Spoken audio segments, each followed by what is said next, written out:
महाराष्ट्र का सियासी संग्राम पूरे उफान पर है। शिवसेना अपनी सत्ता को बचाने के लिए सभी दांव पेच चल रही है, तो वहीं बीजेपी भी अपनी हरकतों से बाज नहीं आ रही है और शिवसेना की रणनीति ने बीजेपी की टेंशन बढ़ा दी है। अब सारे पैतरे अपनाने के बाद भी जब बीजेपी को सफलता मिलती नहीं दिख रही, तो बीजेपी ने अपना ब्रह्मास्त्र चल दिया और केंद्र की बीजेपी सरकार ने एक बार फिर अपनी शक्तियों का इस्तेमाल कर पूरा गेम बदलने की कोशिश कर दी है। और वो ब्रह्मास्त्र है केंद्रीय जांच एजेंसियों की एंट्री। जहां पहले ही महाराष्ट्र में सियासी तूफान आया हुआ है, ऐसे में अब ईडी की एंट्री बीजेपी विरोधियों के सभी आरोपों को सही साबित करती है, जिसमें कहा जाता है कि केंद्र अपने फायदे के लिए जांच एजेंसियों का गलत इस्तेमाल करता है और केंद्र के खिलाफ अपनी आवाज बुलंद करने वालों को डराने के लिए जांच एजेंसियों का इस्तेमाल किया जाता है। हालांकि सरकार इन आरोपों को खारिज करती है, लेकिन बार बार ऐसे मामलों का सामने आना विपक्ष के आरोपों पर मोहर लगाता है और अब ईडी शिवसेना सांसद संजय राउत के घर पहुंच चुकी है।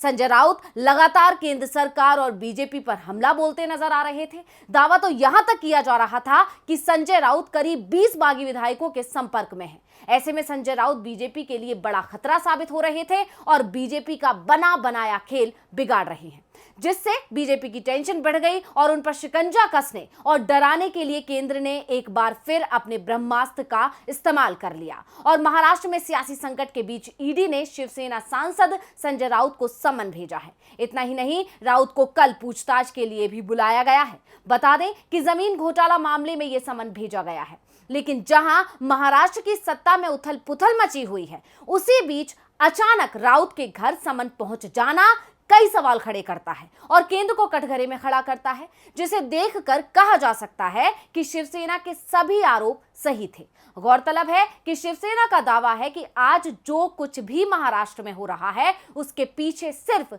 बीजेपी है और बागी विधायकों को ईडी का डर दिखाकर ही बीजेपी ने यह सारा षड्यंत्र रचा है। लेकिन जब बीजेपी को अपने मंसूबों में कामयाबी मिलती नहीं दिखी, तो बीजेपी ने अपना पुराना दांव चल दिया है, क्योंकि शिवसेना बीजेपी के सभी दांव पेच को लगातार फेल कर रही है और शिवसेना के तल्ख तेवर से बीजेपी को अंदाजा हो चुका है कि वो गेम फ्लॉप हो चुका है और शिवसेना अब कानूनी लड़ाई भी लड़ रही है। यानी शिवसेना हर मोर्चे पर मजबूत दिख रही है और डटकर मुकाबला कर रही है और शिवसेना की इसी मजबूती ने बीजेपी की टेंशन बढ़ा दी है, जिसके चलते इस सियासी लड़ाई में अब ईडी की एंट्री हो चुकी है। और ये पहला मौका तो नहीं है जब केंद्र की मुखालफत करने वाले किसी व्यक्ति के घर ईडी पहुंच गई हो। इससे पहले राहुल गांधी, नवाब मलिक, अनिल देशमुख, फारूक अब्दुल्ला, इन सभी को केंद्र की मुखालफत का हर्जाना भुगतना पड़ा है और अब ये खेल संजय राउत के साथ खेला जा रहा है।